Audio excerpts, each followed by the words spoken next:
Friends, मैं मोनिका आपकी gardener दोस्त। आज आपसे बात करूंगी अडेनियम की कटिंग्स लगाने के बारे में। उस दिन मैंने आपसे अडेनियम की प्रूनिंग की बात की थी और प्रूनिंग के बाद मैं एक बात आपको बताना भूल गई कि जब आप अडेनियम की प्रूनिंग कर देते हैं तो उसके बाद हर पौधे में आप आधा चम्मच या छोटा चाय का जो चम्मच होता है वो 1 चम्मच NPK 19 जरूर डालें। इसमें इस टाइम अभी आपको वर्मी कंपोस्ट नहीं डालिए इसमें, क्योंकि वर्मी कंपोस्ट या गोबर की खाद वगैरह में ना बीज आ जाते हैं वीड्स के या किसी चीज़ के, कई बार बहुत अच्छी तरह डिकम्पोज नहीं हुई होती है तो वो जो चीज़ें होती हैं वो इसमें फंगस का कारण बन जाती हैं। तो इसलिए आप इसमें अभी प्रूनिंग जब हम कर रहे हैं उसके बाद हमें अभी इसमें NPK डालना है, अभी वर्मी कंपोस्ट इसमें नहीं डालेंगे।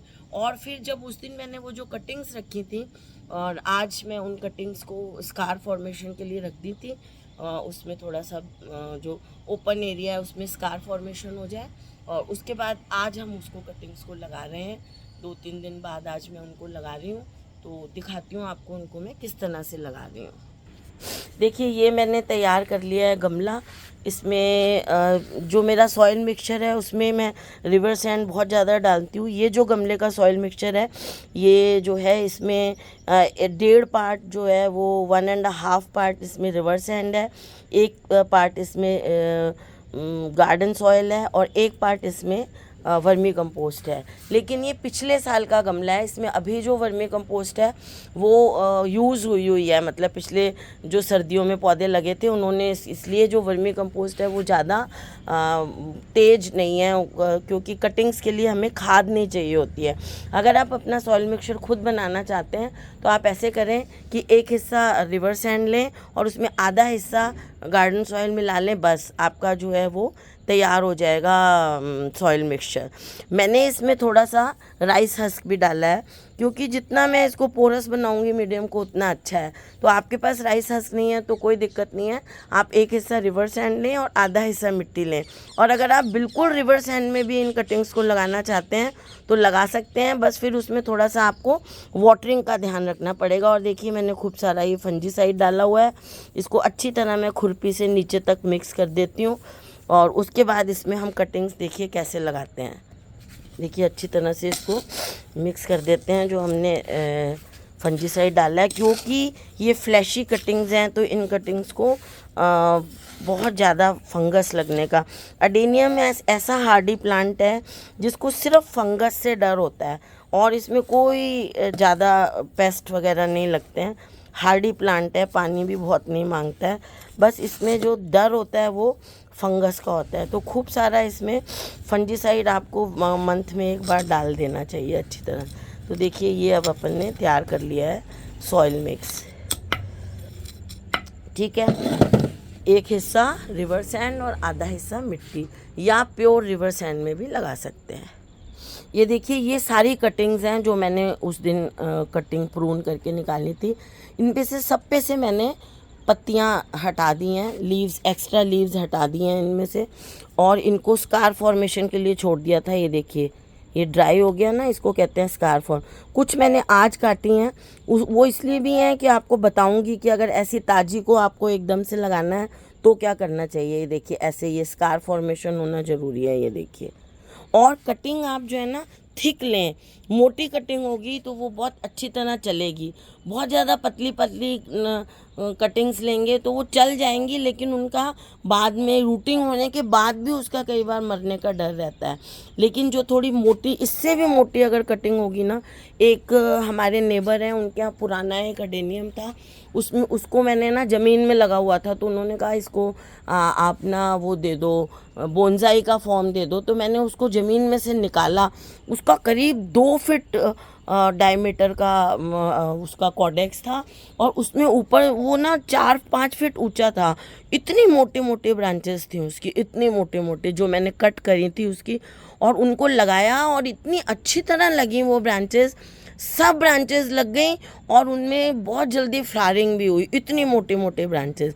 तो आपका अडेनियम कितना भी पुराना हो, अगर आप इतनी मोटे मोटे ब्रांचेस को भी कटिंग एज अ कटिंग लगाएंगे तो वो ब्रांच 2-2 इंच डायमीटर की जो ब्रांच थी वो भी बहुत अच्छी तरह से लगी और पतली वाली से ज़्यादा अच्छी तरह लगी है। और आपको मैं दिखाऊं, ये जो मेरा अडेनियम है, ये जो आप देख रहे हैं ये वाला, ये भी 2 कटिंग्स मैंने लगाई थी, फिर उन्हें आपस में ऐसे कर दिया चोटी जैसे। और ऊपर से अब इसकी भी कटिंग करनी ज़रूरी है। इसको भी देखिए अब मैं कटिंग करूँगी, क्योंकि ये देखिए कैसे लंबा सा जा रहा है, तो इसकी भी अभी प्रूनिंग करूँगी और उसकी भी कटिंग्स लगाएंगे। तो चलिए फिर शुरू करते हैं। अब देखिए इन कटिंग्स को मैं क्या करूँगी, जो मैंने ताज़ी काटी हुई कटिंग्स हैं उनको अच्छी तरह से किसी कपड़े से पोंछ के अच्छी तरह से इसको इस तरह किसी कपड़े से क्लीन करके, कोई टिश्यू पेपर हो या कपड़े से क्लीन करके, और इसके ऊपर ये देखिए मैं लगा रही हूँ फेविकॉल। इसको हम क्या करेंगे, फेविकॉल से किसी भी ऐसी वाइट ग्लू, जो भी फेविकॉल ही आती है और तो क्या बोलूँ, इससे आपने ऐसे इसको पैक कर देना है। देखिए अब इसमें से कोई भी सैप नहीं निकलेगा और एक्सपोज नहीं होगा। 2 मिनट इसको पड़ा रहने देना है, 5-10 मिनट ऐसे लगाने के बाद। और ये देखिए जिनमें स्कार फॉर्मेशन हो गया है उनमें नहीं लगाना है, इसमें नहीं लगाना है। जो हमने नई कटिंग्स काटी हैं, जो कटिंग्स हरी हैं, हमें नीचे से देखने में लग रही हैं जैसे ये कटिंग है, ये हरी जो कटिंग है, उनके ऊपर हमें इस तरह से ऐसे फेविकॉल अच्छी तरह से ऐसे लगा देना है। ये देखिए थोड़ा मैं एक्स्ट्रा ही लगा रही हूँ, ये देखिए अच्छी तरह से फेविकॉल लगा देना है, ताकि क्योंकि अब हम चाहते हैं कि इन कटिंग्स को भी हम अभी लगा दें और ज़्यादा वेट नहीं करें।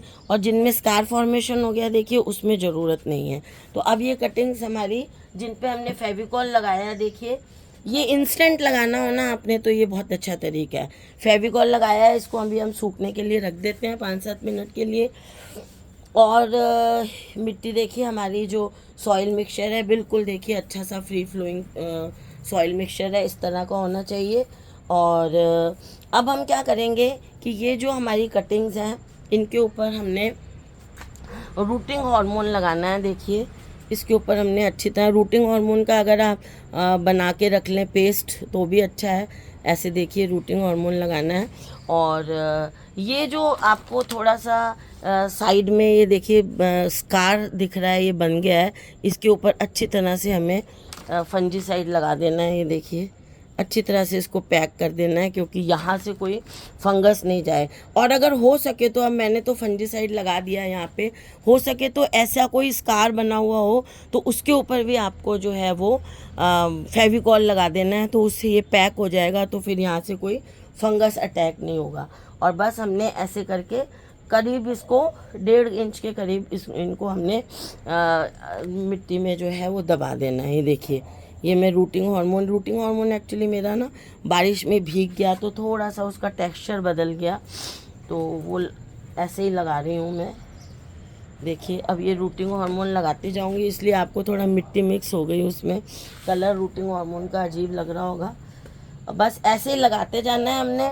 और इनको क्या है कि खूब सारी कटिंग्स को हमने लगा देना है, और फिर इनको कोई छाया वाया में ऐसे रखने की ज़रूरत नहीं है।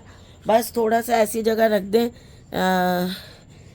जिसमें जो है वो सुबह सुबह की है, जो बहुत ज़्यादा इनको धूप नहीं मिले, या मतलब धूप में भी पड़ी रहेंगी ये कटिंग्स तो कोई दिक्कत नहीं है।